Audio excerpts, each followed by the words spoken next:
trabalho num curso de formação de professores, né, um curso a nível pós-médio na escola, no Colégio Municipal Pelotense, e venho falar então a respeito dessa questão na formação de professores, porque vejo que a escola sem partido vai nos causar problemas muito graves e agradeço assim, né, a oportunidade. É a segunda vez que eu venho até falar sobre o mesmo tema.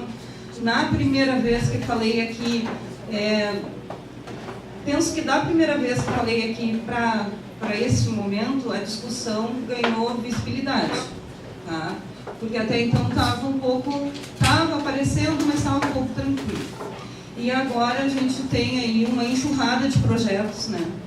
Projetos de lei que são municipais, estaduais, estão na Câmara dos Deputados, está no Senado, né? E que enfim, atropelam assim, a questão da autonomia do professor em sala de aula. Eu sou formada em filosofia e, como professora de filosofia, eu me dou ao direito de discutir ideologia em sala de aula. Abordo cutuco os meus alunos com relação às questões religiosas, né? Provoco essa discussão em sala de aula.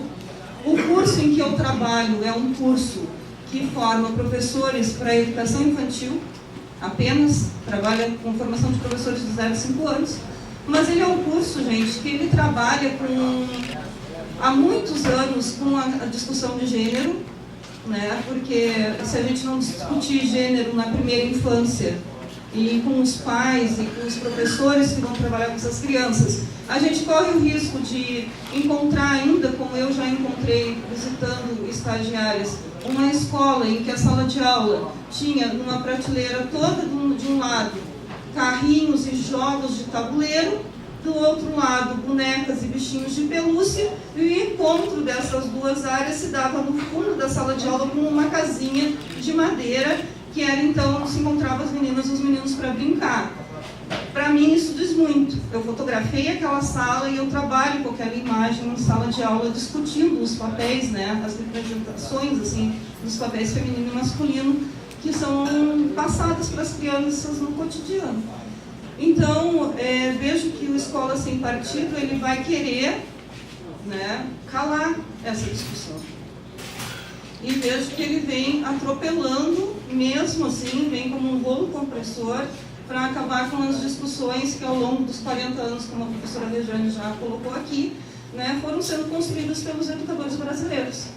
E me pergunto, o que vai ser dos professores de filosofia que estão se formando, não só no EAD, mas no ensino presencial, dos professores de sociologia, dos professores de história, né, trabalhando em sala de aula, sendo conteudistas, né, reproduzindo conhecimentos que podem ser questionáveis, né, com relação, por exemplo, à escolha dos livros didáticos. Isso vai ser problematizado logo ali, ainda não chegou, mas vai chegar. A Marilena Chauí é uma que sempre leva a pau, né? Ela está sempre na berlinda ali, sendo questionada com relação ao seu conteúdo didático para trabalho em sala de aula.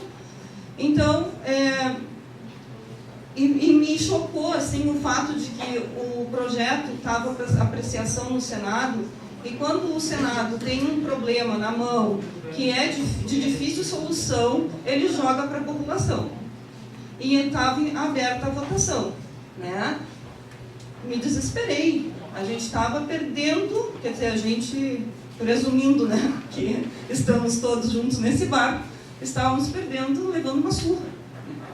E comecei a mandar e-mail, e vamos lá, e vamos nos mobilizar para que essa votação mude. E ela mudou, foram só 10 mil votos de diferença no Brasil inteiro, né? Apenas 10 mil votos, apenas 10 mil votos.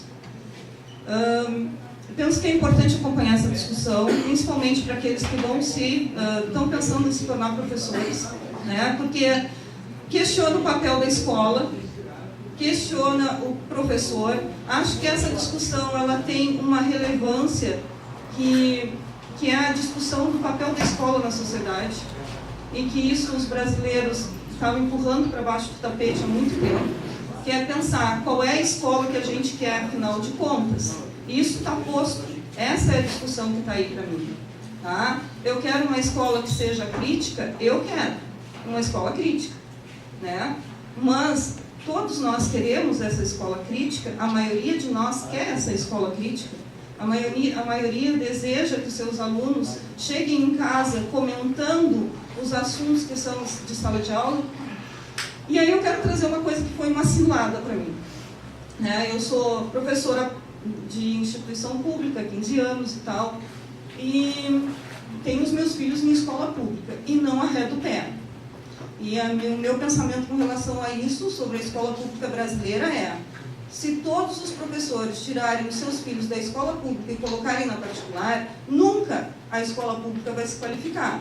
Porque é muito fácil fazer educação para o filho dos outros, mas é bem complicado fazer educação para o filho da gente, né? Então, eu não arredo, não abro mão de que meus filhos estejam na escola pública.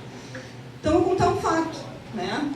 Brigando com escola sem partido. Outro dia, um dos meus filhos, o mais novo, chegou em casa e disse: mãe, tem uma coisa estranha acontecendo nas aulas de história. E ele nunca fala sobre política, ele nunca fala sobre esse tipo de coisa. O que foi? Ah, não sei, a professora defendeu a pena de morte. Como assim? Me explica. Não, assim, a professora estava trabalhando o Código de Hammurabi, né? Ela pediu para estabelecer, no primeiro ano do ensino médio, pediu para estabelecer uma comparação entre o Código de Hammurabi e o Código Civil Brasileiro, tá? Em vários pontos, assim, o que teria em comum e tal. E depois, na discussão, a professora fechou essa discussão dizendo que, se no Brasil houvesse a pena de morte, a violência diminuiria, seria ótimo para todo mundo, tá? E nisso, se entendi bem do que ele viu em sala de aula, ela perguntou se, para os alunos, né, que ali já tem alguns com 16 anos que vão votar, tirar o título, em quem votariam. E aí, eles se manifestaram bolsomitos, né? E a professora, com certeza, ficou feliz, e eu apelidei a professora de Raquel Sherazade. É só assim que eu me relaciono com essa professora hoje em dia. Eu fiquei puta, eu fiquei indignada, e eu queria calar aquela professora. Só que, se eu sou contra o escola sem partido, eu não posso fazer isso, né? Porque não serve para eles, não serve para mim, não serve para ninguém. Então, eu não sei, assim, eu vejo que é um problema muito grave que nos coloca numa encruzilhada, assim, pensando assim: bom, seria bom se todo mundo pudesse se calar. Bom, será que seria bom se todo mundo pudesse se calar? É mais ou menos por aí. Nem vou ler o que eu escrevi, né? Vou acabar jogando fora, mas para dizer para vocês assim, ó, que tá no computador, mas dizer para vocês assim, ó, que fiz um levantamento, tem alguns dados, né, que eu gostaria de trazer assim para discussão. Uma coisa importante da gente assistir é o debate que deu bastante visibilidade, que passou no canal Futura no dia 19 de julho, né, com o professor Fernando Pena, que é da Universidade Federal Fluminense. Ele é professor de História, mas dá aula no curso de Educação, né, de Pedagogia, pelo que eu entendi.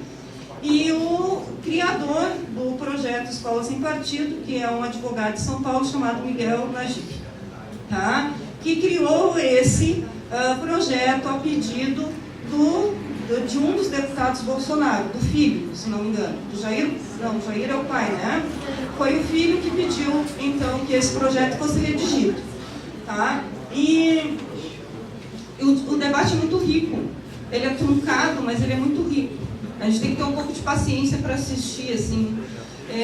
Ali são colocados... o posicionamento é claro, é um posicionamento conservador, né? Um posicionamento que quer manter a todo custo a heteronormatividade, que só entende a mulher enquanto alguém que fica em casa e cuida dos seus filhos, pelo menos eu entendi dessa maneira, né? E que não abre e não quer diálogo. E eu queria trazer um outro dado, que é, quando a gente estava conversando, eu estava conversando com a professora Flávia, né, a gente tentou trazer alguém aqui que defendesse o Escola Sem Partido, mas ninguém quis vir, e eles foram convidados, né? Então isso é uma coisa que que me dá o que pensar no sentido de que o projeto já é um projeto que proíbe o debate. E essas pessoas não colocam a sua cara a tapa para debater.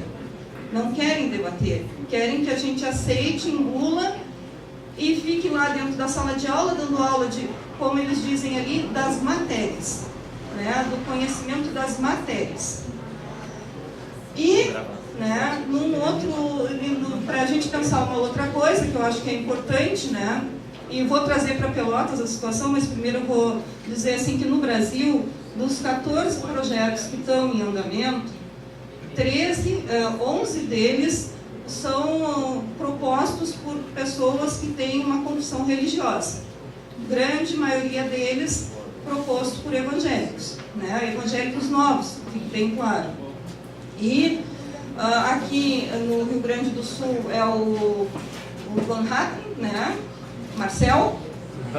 E ele ontem teve um episódio teve um ataque, né? Um ataque pela internet, levantou e foi embora e não quis discutir, né? Quando ele foi criticado. Uma coisa que eu fiquei feliz, que acho que é uma força de resistência, como a professora Rejane levantou aqui, que eu acho que é essa questão, é como a gente resiste a isso.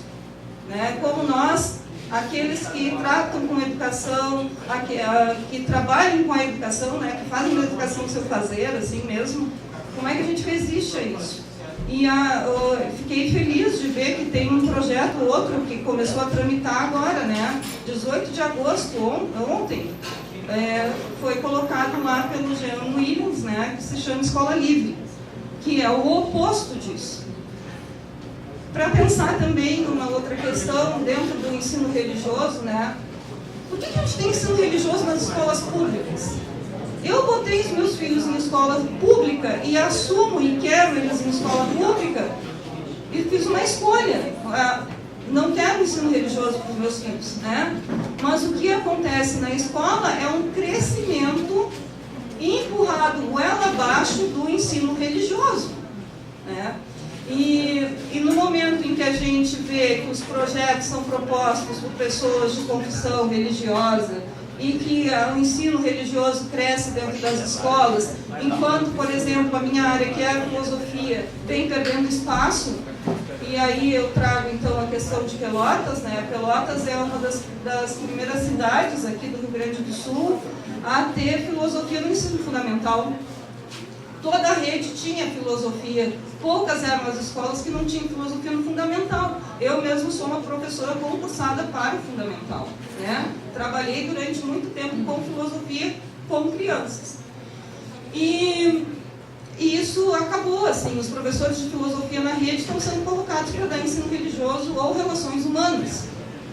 Eu também não concordo, porque eu penso que em relações humanas o espaço da escola é o espaço das relações humanas. Não precisa ter uma disciplina com um professor lá na frente dizendo: olha, hoje vamos trabalhar relações humanas, eu sou humano, tu é humano, como nos relacionamos? Né?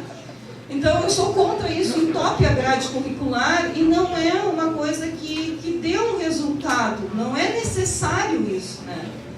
Mas é isso que vem acontecendo. Então, da outra vez eu cutuquei aqui, né? Falei aqui que quem poderia nos ajudar, não o Chapolin Colorado, mas nós professores, que somos professores de escola mesmo, não professores universitários, quem pode falar por nós? Os professores universitários. A quem interessa essa questão? A todos os cursos de licenciatura, gente. Isso interessa muito aos cursos de licenciatura. Porque nós vamos ter que formar professores que se enquadrem nessas novas regras. Ou então, vamos arrumar advogado para todo mundo, porque não vai ser só a professora Rejane que vai precisar. Né? Muitos vão precisar. A base do projeto Escola Sem Partido é um cartaz afixado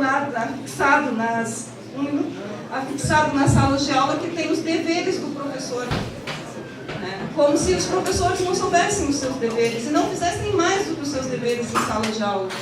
Então, esses são os meus dados, essa é a minha fala. Sou professora mesmo, pé no chão de escola, entende? Sou professora de filosofia. É isso. Obrigada.